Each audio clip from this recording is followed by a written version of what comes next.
GE refrigerator not cooling? Here's a step-by-step troubleshooting guide starting with the easiest fixes.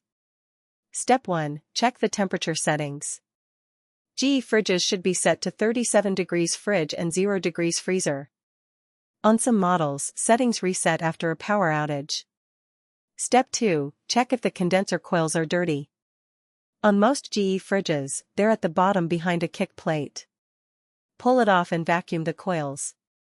This is the #1 cause of GE cooling problems, and it's a free fix. Step 3. Listen for the fans.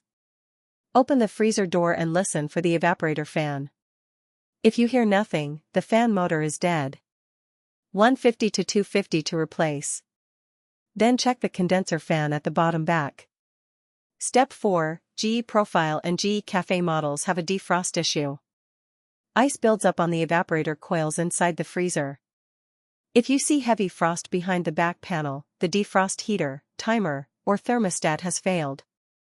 200 to 350. Step 5. Motherboard failure. GE's main control board can fail, causing the compressor to not start. The board itself is 150 to 300. Common on GE profile models. The good news about GE, they have one of the best parts networks in the industry. Parts are always available and ship fast. Repairs are straightforward.